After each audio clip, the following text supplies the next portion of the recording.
Hello, guys. Good day. This is Anne of Reinforce Me Club. Today, we are going to talk about transforming your life through habit hacking. So, have you ever wondered that, why is it hard to stick to the good habits? Eating healthy, exercising, or it could be eating vegetables, loads of vegetables, avoiding ice cream and chocolates. Gosh, that's hard. And of course, it's hard to break the bad ones, the bad habits. It's easy to build the bad habits and it's hard to break them. But the outcome is terrible in the long run.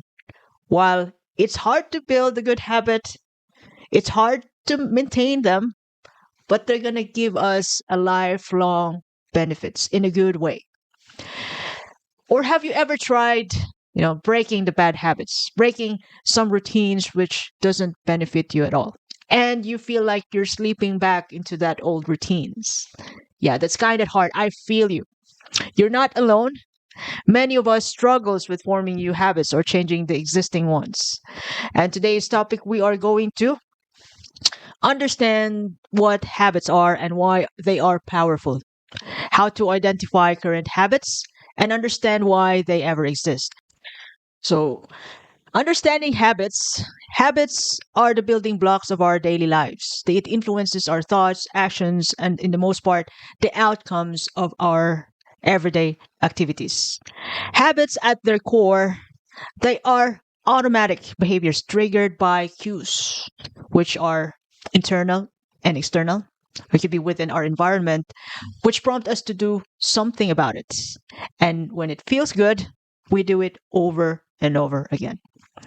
The main purpose of our habit is for the sake of problem solving in our brain. So once you, let's take for example, when you do one thing, a job for the first time, have you noticed it that you are kind of terrible, terrible with it the first time you do it? And the second time around, you're getting better. Third time, fourth time, yeah, it's getting easier. 10th time, yes, easier and easier. And we do it when you do the same thing for a year, it becomes it goes to the point that you're not even thinking about it while you are doing it. And in 3 years, 5 years, doing the same thing, it becomes part of you. That's your masterpiece. That's your mastery. For example, Bill Gates, he started programming and coding in the computers when he was like 10 or 11. So his one thing is Microsoft. Another one thing, Warren Buffett, he started investing when he was 12. Now he's like 80s or 90s. He could be 80s. I'm not sure about his age, but he do the same thing over and over again, and that is his masterpiece. Investment, one thing over time. Or let's take the musicians. Mozart, Beethoven, they started at when they were a child playing music, playing piano, creating music until their adulthood. They playing piano, the same thing over and over again, and there you go. It's a masterpiece. So the same is true with habits. Good habits, it's hard to build them. But if you master one habit, just one habit for the rest of your life, the kind of habit which is useful for the better, which contributes to the betterment of the community or the people around you, that habit will pay you for the rest of your life. You're good to go. You're good enough. You're the great. And of course, once we develop a habit, the brain will pass it to the unconscious mind so that it'll become automatic over time.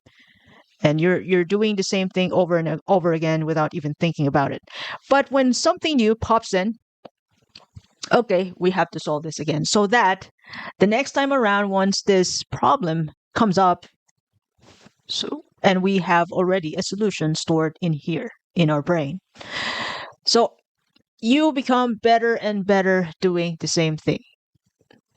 I'm just talking about one habit. And once you already build a habit, your brain will tend to save you time and energy, and you become efficient doing the job. And other than being efficient, it will give you a sense of comfort and stability because you know what's going to happen already. You know what you're doing. And you can even teach it to kids, to your fellow colleagues, to anybody because you are good at it. You can't be ignored. Now, the importance of knowing our habits is, it will help us become self-aware.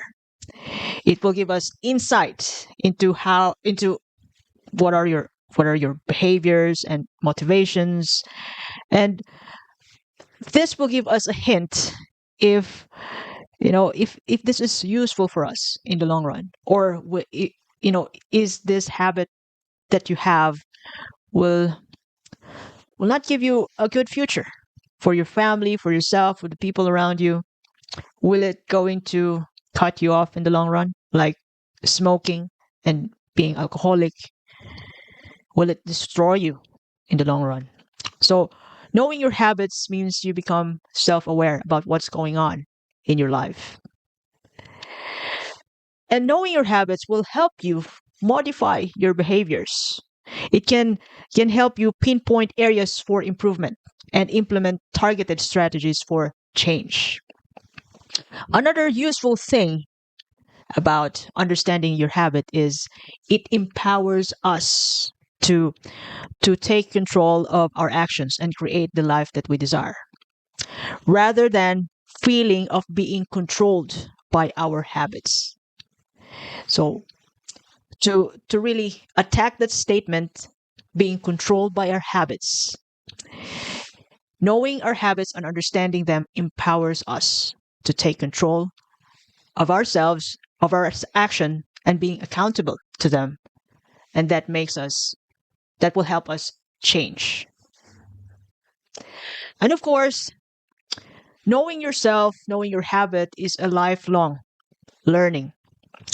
It means it is a lifetime study, refining our habits, refining our life, refining what we do every day. It's a lifelong improvement as long as we are alive. Every day is a lesson. Life will never stop disciplining us if we don't discipline ourselves. And of course, as we see new challenges every day, it will also give us opportunity to change and improve and be good at what we do.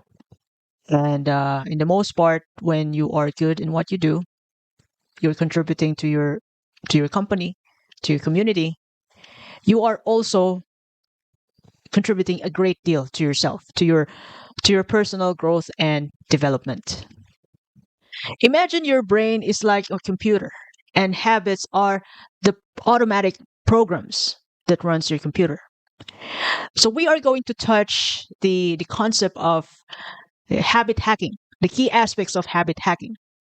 And as a habit hacker, let's say that you are a computer programmer who's trying to change or improve the programs in your computer, which is technically your brain. Now, the first key point in hacking your habits, hacking your brain, is, of course, you have to understand your habits. It's just like, in your computer, when you press a certain button, it will present you different options, different answers. And then you press another button, you press one of the options, or you type another question, which prompts the computer to give you another answers which are more specific than your previous search. And then there you go, you get the right answer and you're done. You're done with the job. And the computer has helped you a lot. The same is true with your brain. You have a certain routine every day.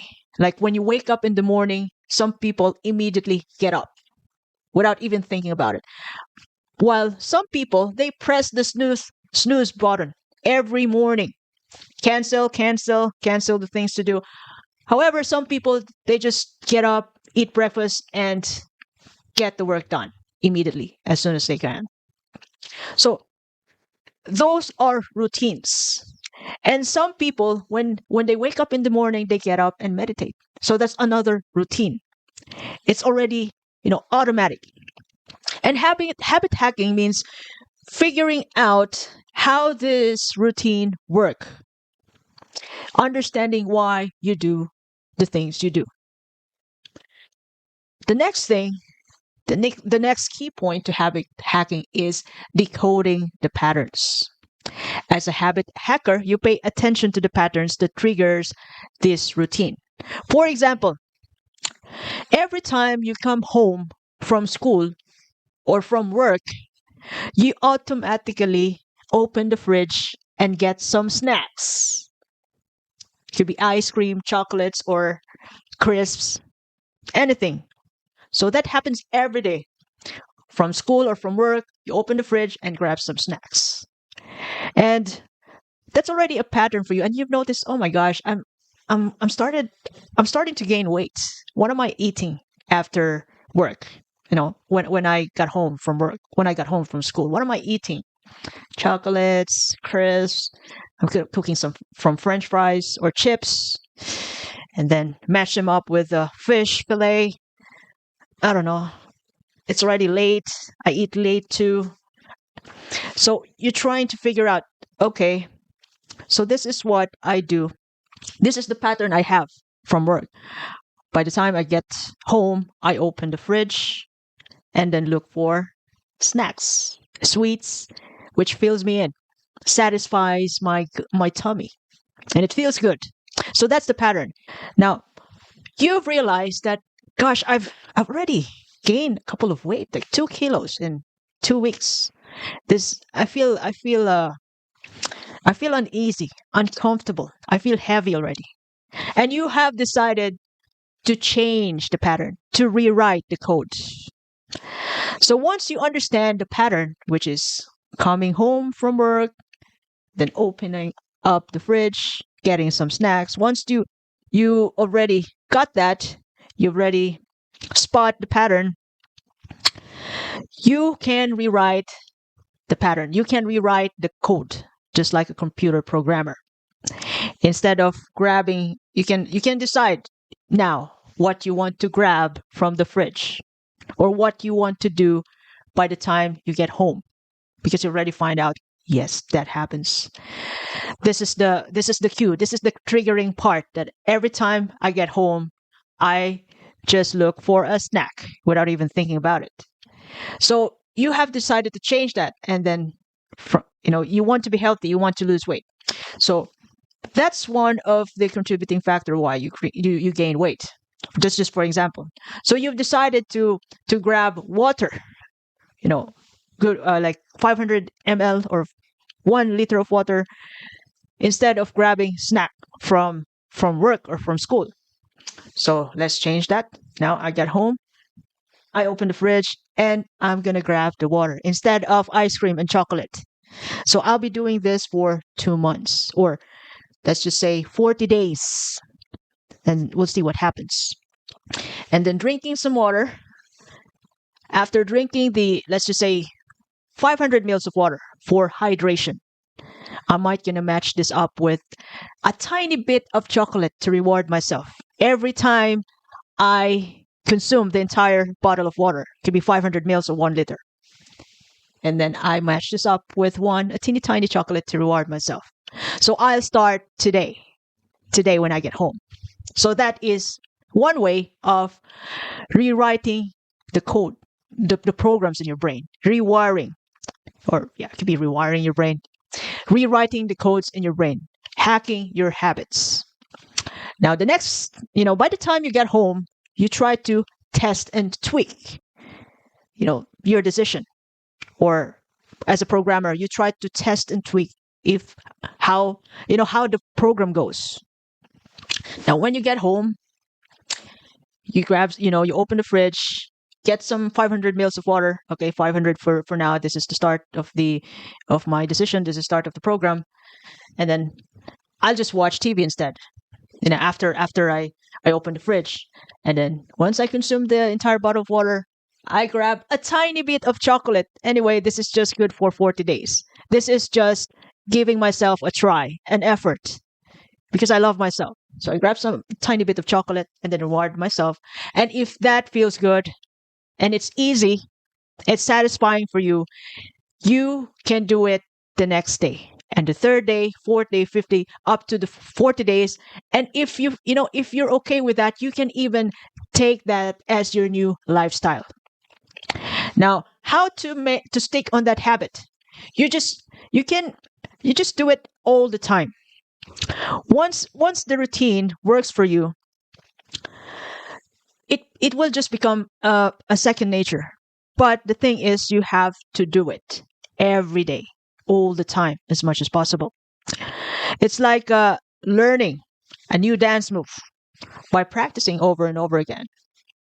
If you like dancing, so now, no, always know that repetition helps the new habit to stick around for the rest of your life or in a period of time. And of course, if you really want to lose weight, let's just say you want to lose weight, you stick to the habit of drinking water every time you come home, and eat a little bit of chocolate after drinking water, a bottle of water. If you want to stick to it, you can tell your mom to give you a reward. Mom, you can tell your goal, you can share your goal to your mom.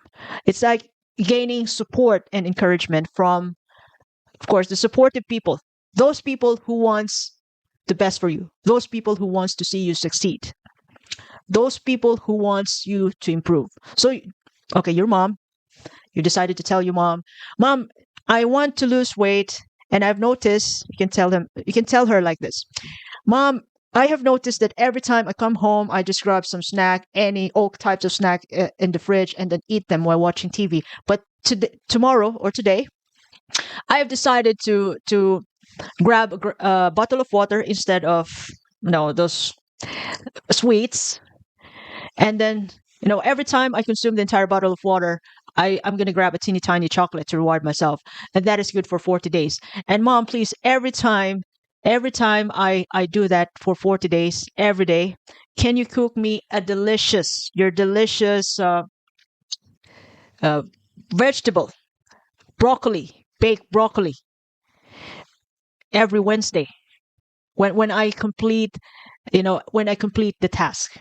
Or it could be you want to eat your favorite, mom's dish. Just cook up my favorite dish for me every day when I complete the task. Or call me out whenever I miss doing it. So that is one way of gaining support for you to be able to stick to the new habits. Habits are created in 4 stages. First one is cue or cues. Second one is craving, then response, and then reward. So this make up the habit loop. So when it satisfies us every time, when a habit feels good, we tend to do this over and over again. Now, cues are the triggers which initiate the habits. Cues can be external, time of a day, location, or visual cues. Or it could be internal, emotions, thoughts, psychological sensations. So by recognizing cues that prompts us to do a certain behavior, we can gain control of our habits. So you know yourself that, from our previous example, that every time the cue is every time I get home, I crave, which is the second part, craving. I crave a snack. That is why I prompted to go to the fridge and explore what's inside the fridge for a snack. You're craving for a snack. And the action of walking into the fridge and opening the fridge and grabbing the snack is your response to the cravings that you have for snacks, for sweets. And then it fills you up. It makes you happy after eating, consuming the snack that feels rewarding for you, and that completes the habit loop. Cravings cravings are, the driving force behind habit formation. So it refers to our desires, our motivation that compels us to act in response to a cue. Cravings are like anticipation. You are looking forward for a snack when you get home. So anticipation, your cravings. So it is the anticipation of the reward associated with completing the habit loop. So understanding cravings and harnessing them is the key to reinforce the good habits and to find a way to to stay away, to break the bad habits. Now let's dive into the next stage, the response. Responses to cues and cravings represents our behaviors or action performed in response to those, you know, to the time that we got home, and we anticipate a snack every time we get home. So our response to whenever we get home, we go to the fridge and grab some snacks. So that's the response. By simplifying the response and removing barriers to action, you can make it more likely, you are more likely to follow, you know, to follow through a new habit or sticking to the old ones because it's easy. So let's get the previous example again, that, when you get home, you anticipate a snack. You crave for a snack every time you get home. And in response to that, this is the third stage. You go to the fridge and grab some snack. But you decided to rewrite the habit, to really tweak that habit a little bit. That instead of grabbing a snacks, you want to grab some water. And then after you consume the water, you get a teeny tiny chocolate to reward yourself. So that is a new response to your craving by the time you get home. So if grabbing the water and eating a teeny tiny chocolate for 40 days, if that is easy for you, easy thing to do for you, and it's rewarding because it aligns to your goal, that is to lose weight in 40 days, to feel good in 40 days, then it's possible that you can follow through to your plan. That is, instead of grabbing a snack from the fridge, you grab some water, drink the entire bottle of water, and then eat a little bit of chocolate. And of course, the last but not the least is the reward in the habit formation. Reward is the outcome or the benefit that you can receive upon completing the habit loop. So if the rewards of the habit formation is obvious, attractive, and satisfying, once again, it increases the likelihood of habit adoption and maintenance. It increases the probability of such action to be done again until it becomes a part of your routines, part of your life.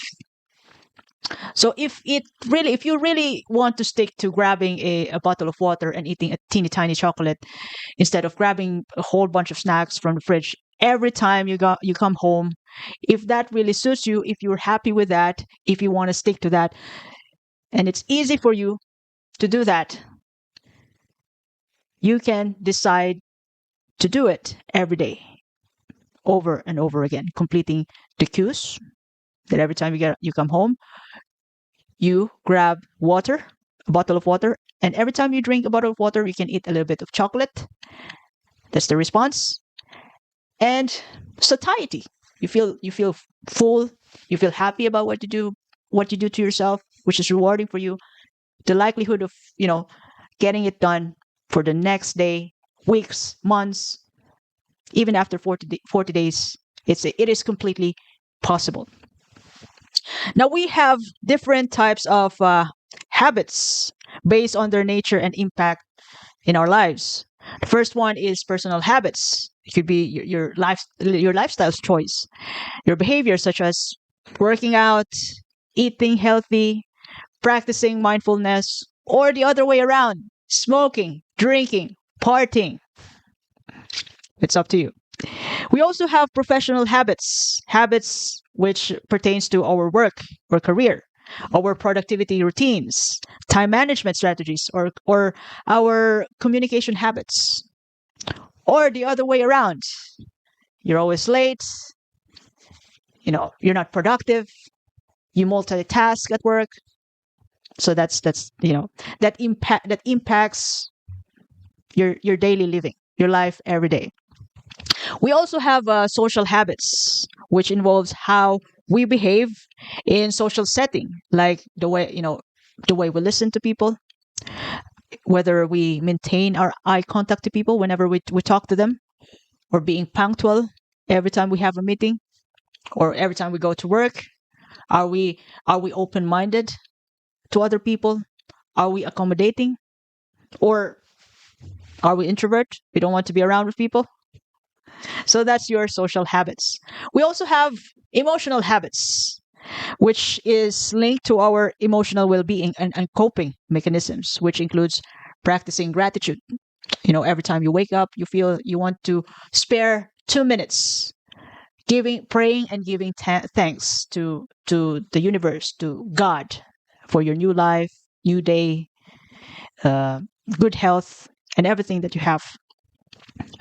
It could be managing stress through relaxation technique, or seeking social support whenever you feel stressed or depressed. Social support, you can run to your boyfriend, or you can talk about it to your mom or to your spouse.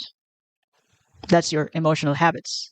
You also have this cognitive habits, which involve our thought patterns and mental processes, like critical thinking, problem solving strategies, our learning techniques. So some people prefer to learn, when they're doing something, when they want to have a hyper focus on their job, they want to be alone. They need to put in the headphones so that they can concentrate. Some people cannot concentrate with the noise around. Some people can manage that. So that's part of your learning cognitive process. Some people are more creative when they are in a coffee shop. Some people can write a lot, can manage to become to have a good output in writing when they are in the room, or when they're sitting at the kitchen table. So people are different though. And understanding the various types of habits allows you and us to identify areas for improvement and tailor our habit change efforts accordingly. So I hope this topic today really helped you a lot. And this is Anne once again, sorry. Anne of Reinforce Me Club. Thank you so much for your time. Have a lovely day ahead. See you.